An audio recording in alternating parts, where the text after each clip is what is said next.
പരീക്ഷണങ്ങൾ വരും. എങ്ങനെയൊക്കെ? മിനൽ ഖൗഫ്, പേടി തോന്നും. എന്താവും ഇനി ഭാവി? ഒന്നും ആവൂല, അള്ളാഹ് കണക്കാക്കിയ പോലെ വരുള്ളൂ. തന്നെ മനുഷ്യർക്കൊന്നും ചെയ്യാൻ പറ്റൂല. പിന്നെ എന്തിനാ പേടിക്കണത്? എന്തൊക്കെ കൊലകൊമ്പന്മാർ നാട്ടിലെ രാജ്യങ്ങളിൽ കഴിഞ്ഞുപോയി, ലോകത്ത് കഴിഞ്ഞുപോയി. അള്ളാഹ് കണക്കാക്കിയത് മാത്രമേ നടക്കുള്ളൂ. ആ കണക്കാക്കിയെന്ന് ഓടാൻ നമ്മളെ കൊണ്ട് പറ്റുമോ? പറ്റൂല.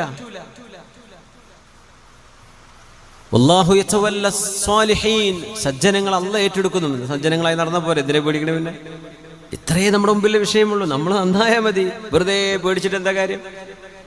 ഒരു മുസീബത്തിനെ പേടിക്കുന്നത് ഒരു മുസീബത്താണ്. ഒരു മുസീബത്ത് വരുമല്ലോ എന്ന് പേടിക്കുന്നത് ഒരു മുസീബത്താണ്. ഒരു പഴയ വണ്ടി ഡ്രൈവ് ചെയ്ത് പോവുക, അവിടുന്ന് കോഴിക്കോട്ടേക്ക് പോവുകയാണ്. പഴയ വണ്ടിയാണെന്ന് വിചാരിക്കുക. അവിടെ എത്തോളം പേടിയായിരിക്കും. ഇത് രാമേട്ടർ ബ്രേക്ക് ഡൗൺ ആവുമോ, യൂണിവേഴ്സിറ്റി എത്തുമ്പോൾ കുടുങ്ങോ, ബൈപ്പാസിലെത്തുമ്പോൾ ടയർ പഞ്ചറാവോ, ഈ പേടിച്ച് അവസാനം എത്തും. പക്ഷെ എത്തണ വരെ പേടിയായിരിക്കും. ആ പേടിയും ആ അപകടവും ഒരുപോലെ തന്നെയല്ലേ? മുഅ്മിനീങ്ങൾക്ക് പേടി ഉണ്ടാവില്ല. ലാ ഖൗഫുൻ വലാ ഹും യഹ്സനൂൻ, പേടിക്കുന്നത് അല്ലാഹുവിനെയാണ്. എൻ്റെ റബ്ബ് തീരുമാനിക്കാതെ ഒരാൾക്ക് ഒന്നും ചെയ്യാൻ പറ്റൂല. എൻ്റെ റബ്ബ് തീരുമാനിച്ചാൽ ഒരു ഉറുമ്പിന് മതി എന്നെ നശിപ്പിക്കാൻ. എൻ്റെ റബ്ബിൻ്റെ തീരുമാനം മാത്രമേ ഇവിടെ നടക്കുന്നുള്ളൂ. ഇതാണ് മുഅ്മിനായ മനുഷ്യന്റെ വിശ്വാസം, അല്ലേ? പേടി വരും. വിശപ്പ് വരും. വരുമാനം കുറഞ്ഞു പോകും, സമ്പത്ത് കുറഞ്ഞു പോകും, ജോലി നഷ്ടപ്പെടും, കച്ചവടങ്ങൾ പൊളിഞ്ഞു പോകും. വല്ലംഫുസി, വേണ്ടപ്പെട്ട ആളുകൾ മരിച്ചു പോകും, വീട്ടിൽ മരണങ്ങൾ ഉണ്ടാകും. വസ്സമറാത്ത്, നിങ്ങളുടെ വരുമാനങ്ങളിൽ കുറവ് വരും. ഇതൊക്കെ ലോകത്ത് നടക്കൂട്ടോ, നിങ്ങളുടെ വീട്ടിലൊക്കെ നടക്കും. ഇതുവരെ നടന്നില്ലേ? നാളെ മുതൽ ഉണ്ടാവുമെന്ന് പ്രതീക്ഷിച്ചോളി.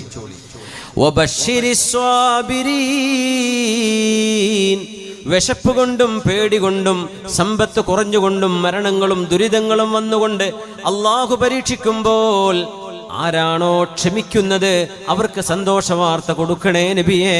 അവരല്ലാഹു ഇഷ്ടപ്പെട്ടിരിക്കുന്നു. ആരാ ക്ഷമിക്കുന്നവര്? അല്ലദീന ഇദാ അസ്വാബതുഹും മുസീബ, ഒരു ചെറിയ പരീക്ഷണമെങ്കിലും അവർക്ക് വന്നാൽ, അത് ജലദോഷമാവട്ടെ, പനിയാവട്ടെ, ചെറിയ കടമാവട്ടെ, വലുതാവട്ടെ, ഒരു ബുദ്ധിമുട്ട് വന്നാൽ ഖാലൂ, അവർ പറഞ്ഞുകൊണ്ടിരിക്കുന്ന വാക്കെന്താണെന്നറിയോ? ഇന്നാ ലില്ലാഹ്, ഞങ്ങളൊക്കെ അല്ലാഹുവിൻ്റേതല്ലേ, ഞങ്ങൾ അല്ലാഹുവിൻ്റേതല്ലേ. വ ഇന്നാ ഇലൈഹി റാജിഊൻ, ഞങ്ങൾ അല്ലാഹുവിലേക്ക് തിരിച്ചു പോകേണ്ടവരല്ലയോ എന്ന് ചിന്തിക്കുന്നവരും പറയുന്നവരും നബിയെ അവരോട് സന്തോഷം അറിയിച്ചു കൊടുക്കണേ. അവർ രക്ഷപ്പെട്ടവരാണ്. ഉലൈക അലൈഹിം സ്വലവാതും മിർ റബ്ബിഹിം വറഹ്മ, അല്ലാഹുവിൻ്റെ കാരുണ്യവും അല്ലാഹുവിൻ്റെ സംരക്ഷണവും അവർക്കുണ്ട്. വഉലൈക ഹുമുൽ മുഹ്തദൂൻ, അവരാണ് സന്മാർഗത്തിൽ നിലകൊള്ളുന്നവര്. അല്ലാഹുവിനെ പഴിചാരുന്നവരല്ല, ആരെങ്കിലും കുറ്റപ്പെടുത്തുന്നവരല്ല. ഇതെന്റെ റബ്ബിന്റെ പരീക്ഷണമാണ്. അങ്ങനെ ചിന്തിക്കുന്ന ആളുകൾ അവർക്ക് നബിയെ സന്തോഷവാർത്ത അറിയിച്ചു കൊടുക്കണമേ എന്ന് പരിശുദ്ധ റസൂലുള്ളാഹി തങ്ങളോട് അല്ലാഹുവിൻ്റെ ആജ്ഞയാണ്. നമ്മളൊക്കെ ജീവിതത്തിൽ അനുവർത്തിക്കേണ്ട ഒരു കാര്യം. എപ്പോഴും റാഹത്താവൂല. നമ്മൾ വിചാരിച്ച പോലെയൊന്നും കാര്യങ്ങൾ നടക്കൂല. നമ്മൾ വിചാരിച്ച പോലെ കാര്യങ്ങൾ നടക്കണമെന്ന് ഷഠിക്കുകയാണെങ്കിൽ ഈ ലോകത്തിൻ്റെ പേര് പിന്നെ സ്വർഗം എന്നായിരിക്കും. പക്ഷെ ഇതിൻ്റെ അള്ളത്തെ പേര് ദുന്യാവ് എന്നാണ്, അല്ലേ? നമ്മൾ വിചാരിച്ച പോലെ നടക്കൂല. അങ്ങനെ വിചാരിച്ചാൽ മതി. ഏത് നേരം ഒരു ഫോൺ കോൾ വരുമ്പോൾ നമുക്ക് വേണ്ടപ്പെട്ടവർ മരിച്ചു എന്നാകാരായി കേൾക്കുക. ഇന്നാ ലില്ലാഹി വ ഇന്നാ ഇലൈഹി റാജിഊൻ. അള്ളാഹു ഇഷ്ടപ്പെടുകയാണെങ്കിൽ ഹബീബായ നബി തങ്ങൾ പറഞ്ഞു തരുന്ന അടയാളങ്ങളിൽ മൂന്നാമത്തേത്, ഇന്നല്ലാഹ ഇദാ ഹബ്ബ അഹ്ല ബൈത്തിൻ അദ്ഖല അലൈഹിമുർ റിഫ്ഖ്. അള്ളാഹു ഇഷ്ടപ്പെടുന്നതിൻ്റെ അടയാളം, ഒരു വീട്ടിലുള്ള വീട്ടുകാർ പരസ്പരം സ്നേഹത്തോടെ പെരുമാറുന്ന ആളുകളാണെങ്കിൽ, വാത്സല്യവും സ്നേഹവുമുള്ള വീടുകളാണെങ്കിൽ ആ വീട് അള്ളാഹു ഇഷ്ടപ്പെട്ട വീടാണ്. എപ്പോഴും ദേഷ്യപ്പെടുന്ന വീട്ടുകാരുണ്ടാവും. അവിടെ ജ്യേഷ്ഠനും അനുജനും അടിയാണ്, പാപ്പയും മക്കളും അടിയാണ്. അടി എന്ന് പറഞ്ഞാൽ എപ്പോഴും ഒച്ചപ്പാടും ബഹളം. വീട്ടിൽ വന്നാൽ എറിയ പൊളിക്കുക, ഇതന്നെ പരിപാടി. ജ്യേഷ്ഠൻ അനുജനെ കണ്ടൂടാ, അനുജനെ ഏട്ടനെ കണ്ടൂടാ, പെങ്ങൾക്ക് ആങ്ങളെ കണ്ടൂടാ, ഇതന്നെ. അങ്ങോട്ടും ഇങ്ങോട്ടും കടിച്ചു കീറുന്ന വീട്ടുകാരെ. അള്ളാഹു ഇഷ്ടപ്പെട്ടതിൻ്റെ അടയാളമല്ലാതെ അള്ളാഹു ഇഷ്ടപ്പെട്ടാൽ അദ്ഖല അലൈഹിമുർ റിഫഖ്, വല്ലാത്ത സ്നേഹത്തോടെ വാത്സല്യത്തോടെ ശബ്ദം താഴ്ത്തി സംസാരിക്കുന്ന വീട്ടുകാര്. അതൊരു ക്വാളിറ്റി ആട്ടോ. നമ്മൾ മലയാളികൾ നമ്മുടെ ഭാഷനെ വെച്ച് ഒച്ചപ്പാടുള്ള ഭാഷയാണ്. വേറെ നാട്ടുകാരുടെ ഇടയിലൊക്കെ പോയി നിന്നാലേ നമ്മുടെ ഭാഷൻ്റെ ഇടങ്ങേറ് മനസ്സിലാവുള്ളൂ. നമുക്ക് ചിലപ്പോൾ ഈ ആഫ്രിക്കൻ ചില സ്ലാങ്ങുകൾ കേട്ടാൽ നമുക്ക് ഭയങ്കരമായ അസ്വസ്ഥത തോന്നും. അല്ലെ, ആഫ്രിക്കൻസ് ഭയങ്കര ഒച്ചയിൽ സംസാരിക്കും അല്ലേ. അപ്പം ഞാൻ വിചാരിച്ചു നമ്മുടെ മലയാളത്തിലും കഷ്ടമായിരിക്കുമല്ലോ പഠിച്ചോനെ. അത് എന്തെങ്കിലും രണ്ട് വാക്ക് തിരിയുന്നൊക്കെ നമ്മളീ പറയുന്നത് അറബികൾക്ക് വരെ കണകുണെന്ന് പോലെ പറയാം. നമ്മൾ എന്താ ഒരു വാക്ക് എവിടെ അവസാനിച്ചത്, സെൻറ്റൻസ് അവസാനിച്ചോ എന്നൊന്നും പിടുത്തം കിട്ടും. നമ്മളങ്ങോട്ട് പറയല്ലേ ഒരു പറച്ചില്. ഇത് ഉറക്കെ പറയും ചെയ്യും. ഒരു കല്യാണത്തിന് ചെന്നാൽ അവിടെ, ഒരു പള്ളി ചെന്നാൽ 4 ആൾ നിസ്കരിക്കുന്നുണ്ടാവും അവിടെ, ഒളുവിൻ്റെ കരക്കിരുന്നിട്ടൊരു കഥ പറച്ചിൽ. അത് മെഹ്റാബൊക്കെ കേൾക്കുക സൗണ്ട്. പക്ഷെ നമ്മൾ അറിയുന്ന പോലും ഉണ്ടാവില്ല. മരിച്ചിടത്ത് അവിടെ ഖുർആനും ദിക്റൊന്നും വേണ്ട എന്നുള്ള തീരുമാനം കൂടിയാണെങ്കിൽ പിന്നെ ഒരു കഥ പറച്ചിൽ തന്നെയായിരിക്കും. ഈ വർത്തമാനം ബഹളമായി മാറാൻ ചില വീട്ടുകാർ, ചില ആളുകൾ ഒച്ചയിലേ സംസാരിക്കുള്ളൂ. ഒന്ന് ശബ്ദം താഴ്ത്തുക. നമ്മൾ പണ്ടത്തെ കൾച്ചറല്ല ഇപ്പോൾ. കുറച്ച് ശബ്ദം താഴ്ത്തി സംസാരിക്കുക, ആളുകൾ കേൾക്കത്തക്ക വിധം സംസാരിച്ചാൽ മതി. ഞാനിപ്പോൾ മൈക്കിൽ എന്തെങ്കിലും ഉറക്കെ പൊട്ടിച്ചിട്ട് ശംഖ് പൊട്ടേണ്ട വല്ല കാര്യമുണ്ടോ? ഒന്നും കേൾക്കുന്നില്ലേ, മനസ്സിലാവുന്നില്ലേ? അത് മതി. എന്തിനാ കുറേ ഒച്ച ഉണ്ടാക്കണം? ശബ്ദം താഴ്ത്തുക, ആവശ്യമുള്ള വോളിയെടുത്താൽ മതി. നമ്മൾ ആരോട് സംസാരിക്കുന്നോ അവർക്ക് കേൾക്കേണ്ട ശബ്ദത്തിൽ മാത്രം. ബഹളുണ്ടാവരുത്. ദേഷ്യപ്പെടുമ്പം പോലും ഒച്ച വെച്ച് സംസാരിക്കരുത്. ഒരാൾ ദേഷ്യപ്പെടുമ്പോൾ ഒച്ച വെച്ച് സംസാരിച്ചാൽ ആ മനുഷ്യനെ, അയാളെ കൺട്രോൾ ചെയ്യാൻ പറ്റൂല. ചിലരൊക്കെ ദേഷ്യപ്പെടുന്നത് തിന്നാൻ വരുന്ന പോലെ വരിക. നമ്മുടെ സമരങ്ങൾ അങ്ങനെയാണ്, നമ്മുടെ ചിന്താബാധകൾ അങ്ങനെയാണ്, നമ്മുടെ പ്രതിഷേധങ്ങൾ അങ്ങനെയാണ്. ബഹളം വെച്ച് ഒച്ച വെച്ചിട്ട് തന്നെയാണ് പരിപാടി.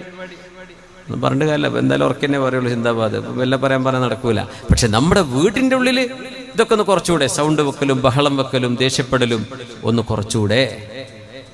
ഇന്നല്ലാഹ ഇദാ അഹബ്ബ അഹ്ല ബൈത്തിൻ, ഒരു വീട്ടുകാരെ അള്ളാഹു ഇഷ്ടപ്പെടുകയാണെങ്കിൽ അദ്ഖല അലൈഹിമുർ റിഫഖ്, അള്ളാഹു വാത്സല്യം ആ വീട്ടിൽ പ്രവേശിപ്പിക്കും.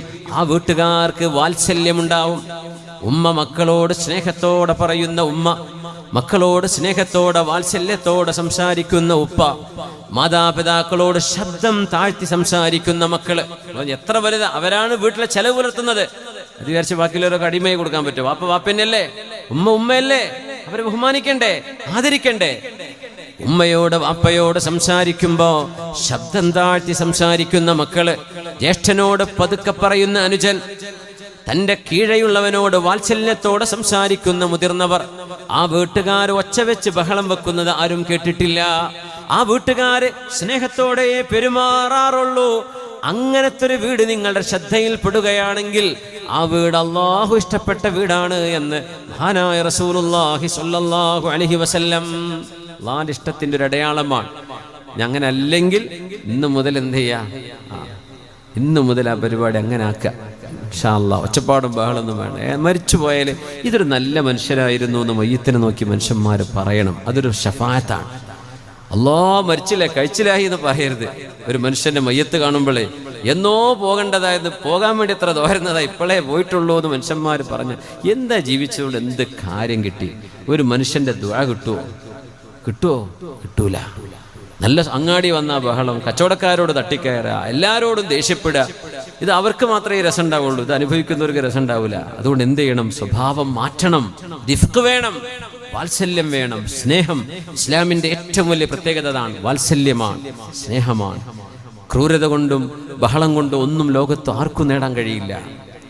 ഇന്നല്ലാഹ ഇദാ ഹബ്ബ അഹ്ല ബൈത്തിൻ അദ്ഖല അലൈഹിമുർ റിഫ്ഖ്, അല്ലാഹു ഇഷ്ടപ്പെടുകയാണെങ്കിൽ അവർ സ്നേഹം അല്ലാഹു നൽകുമെന്ന് റസൂലുള്ളാഹി സ്വല്ലല്ലാഹു അലൈഹി വസല്ലം. അല്ലാഹു ഇഷ്ടപ്പെട്ട ചില ആളുകളുടെ ഉദാഹരണം റസൂലുള്ളാഹി സ്വല്ലല്ലാഹു അലൈഹി വസല്ലം തങ്ങളുടെ ചില അനുഭവങ്ങളിലൂടെ നമ്മൾ വിവരിക്കാൻ പോവുകയാണ്. മുവാഫഖത്തുൽ അബ്ദി ലില്ലാഹി ഫീമാ യഖൂലുഹു മിൻ കലാമിൻ വ അഹ്കാം. അള്ളാഹുവിൻ്റെ തീരുമാനമെന്തോ ആ തീരുമാനം മനുഷ്യരുടെ വാക്കുകളിലൂടെ കേൾക്കാൻ കഴിയും. ചില ആളുകൾ അങ്ങനെയാണ്. അള്ളാഹുവിൻ്റെ തീരുമാനം എന്താണോ ആ തീരുമാനം അവരുടെ നാക്കിലൂടെ വരുന്നു. അവര് പറയുന്നതും അള്ളാഹുവിന്റെ നിയമവും ഒന്നു തന്നെ. ഒരു മനുഷ്യന്റെ ആഗ്രഹങ്ങൾ അള്ളാഹുവിന്റെ ആഗ്രഹത്തോട് യോജിച്ചു വരുന്ന ഒരു ഘട്ടം, അത് ഏറ്റവും VIP-കളായ അള്ളാഹുവിന്റെ ഔലിയാഇന് കിട്ടുന്നൊരു സ്ഥാനമാണ്. ഒരു ചില കാര്യങ്ങൾ പറഞ്ഞാൽ ഞാൻ ഒരു ഉദാഹരണത്തിലേക്ക് വരാം. ഹുദൈബിയ സന്ധി നടക്കുന്നു. ഹുദൈബിയ സന്ധി നടക്കുന്നത് ഹിജ്റയുടെ 6-ാം വർഷം മദീനയിലേക്ക് നബി തങ്ങൾ യാത്ര പോയി പലായനം ചെയ്ത് 6-ാമത്തെ വർഷമാണ് ഉംറ ചെയ്യാൻ വരുന്നത്. ഹബീബായ നബി തങ്ങൾക്ക് അല്ലാഹു സ്വപ്ന ദർശനം കാണിച്ചു കൊടുക്കുന്നു. നബിയേ, നിങ്ങൾ വിശുദ്ധമായ കഅബാലയത്തിൽ കടക്കുന്നു. തദ്ഖുലുന്നൽ മസ്ജിദൽ ഹറാം, വിശുദ്ധമായ മക്കയിലേക്ക്, പരിശുദ്ധമായ പള്ളിയിലേക്ക് ഉംറ നിർവഹിക്കാൻ നിങ്ങൾ വരുന്നു. മുഹല്ലിഖീന റൂസകും വ മുഖസ്സിരീൻ, തലമുണ്ഡനം ചെയ്തുകൊണ്ടും തലമുടി മുറിച്ചുകൊണ്ടും സ്വഹാബികളെ നിങ്ങൾ ഉംറക്ക് വരുന്നു എന്ന് അല്ലാഹുവിന്റെ ഹബീബിന് ഒരു സ്വപ്ന ദർശനം ഉണ്ടാകുന്നു. അതിന്റെ അടിസ്ഥാനത്തിൽ ഉംറ ചെയ്യാൻ വേണ്ടി മദീനയിൽ നിന്ന് പുറപ്പെടുന്നു. എത്ര ദൂരം? 450 കിലോമീറ്റർ. മരുഭൂമിയിലൂടെ യാത്ര ചെയ്യണം. 450 കിലോമീറ്റർ. യാ അല്ലാഹ്. ഹുദൈബിയ എന്നത് മക്കയുടെ പരിസരമാണ്. മക്കയുടെ ഇളം തെന്നലടിച്ച് വീശുന്നത് അനുഭവിക്കാനുണ്ട്. മക്കയുടെ ഗന്ധം വരുന്നുണ്ട്. മക്കയുടെ സ്മരണകൾ ഉയരുകയാണ്. മക്ക കണ്ണിൽ കണ്ടു തുടങ്ങുന്നു. വിശുദ്ധ ഹറമിലേക്ക് എത്തിക്കൊണ്ടിരിക്കുകയാണ്. അപ്പോഴാണ് ഖുറൈശികൾ തിരിച്ചു പോകണം, നിങ്ങൾക്ക് ഉംറ ചെയ്യാൻ ഈ വർഷം ഞങ്ങൾ നിങ്ങളെ സമ്മതിക്കില്ല. എന്തുകൊണ്ട്? ഒരു കാരണവുമില്ല. നിങ്ങൾ പോകണം, ഞങ്ങൾക്ക് ഉംറ നിർവഹിക്കണം, നിങ്ങൾ തിരിച്ചു പോകണം. ഞങ്ങൾ ഉംറ ചെയ്യാൻ വന്നവരാ, ഞങ്ങളുടെ ലഗേജ് നിങ്ങൾ നോക്കൂ, ഞങ്ങളുടെ വാഹനം തപ്പിക്കോളൂ. ഞങ്ങൾ ആയുധങ്ങളുമായി വന്നവരല്ല, ഞങ്ങൾ യുദ്ധത്തിന് വന്നതല്ല. നിങ്ങൾ ആയുധം കൊണ്ടുവന്നോ ഇല്ലയോ എന്ന പ്രശ്നമല്ല, നിങ്ങൾ ഈ വർഷം തിരിച്ചു പോകണം. അമ്മാർ റളിയല്ലാഹു അൻഹു വേദനിച്ചു പറഞ്ഞുപോയി, മക്ക എന്നത് എൻ്റെ നാടാണ്, എൻ്റെ നാട്ടിലേക്ക് കടക്കാൻ നിങ്ങളുടെ സമ്മതമോ? Mecca is our home, Mecca എൻ്റെ ജന്മനാടാണ്. സ്റ്റിൽ ഒന്നും ഇവിടെ പറയാൻ പറ്റില്ല, പൊയ്ക്കോ. ആലോചിച്ച് നോക്കി, എയർപോർട്ട് പോയിട്ട് തിരിച്ചു വിട്ടാൽ എന്തായിരിക്കും അവസ്ഥ? നമ്മൾ കാറിലോ ഓട്ടോറിക്ഷയിലോ കയറി പോയിട്ടുണ്ടാവുക, ബസ്സിൽ പോയിട്ടുണ്ടാവും. ഇവിടെ അടുത്തല്ലേ, യാത്ര പോകാൻ പറ്റാതെ തിരിച്ചു പോന്നാൽ എത്ര വേദന ഉണ്ടാവും. ഇത് 400 കിലോമീറ്റർ 450 കിലോമീറ്റർ യാത്ര ചെയ്തു. ഹബീബായ നബി തങ്ങൾക്ക് ഒരു വിരലനക്കിയാൽ 2500 വരുന്ന സ്വഹാബികൾ, അതിൽ ഉമർ റളിയല്ലാഹു അൻഹുവിനെ പോലെയുള്ള വീരശൂരരായ ആളുകൾ ഹബീബിന്റെ കൂടെയുണ്ട്. ഒരു യുദ്ധം എന്ന് പറയുകയേ വേണ്ടൂ.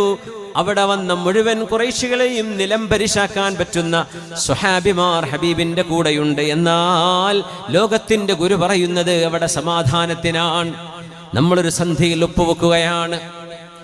ആ സന്ധിയിൽ ഒപ്പുവെക്കുന്നത് 10 വർഷം നമ്മൾ തമ്മിൽ യുദ്ധം പാടില്ല. മിനിമം 10 വർഷം, പിന്നെ ഇത് എക്സ്റ്റെൻഡ് ചെയ്യാം.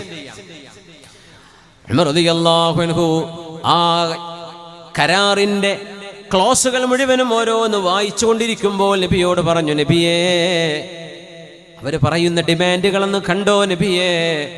മക്കയിൽ നിന്ന് ആരെങ്കിലും മുസ്ലിമായി നമ്മുടെ മദീനയിലേക്ക് വന്നാൽ അവരെ മക്കത്തേക്ക് തിരിച്ചയക്കണം. അതിന് കുഴപ്പമില്ലായിരുന്നു.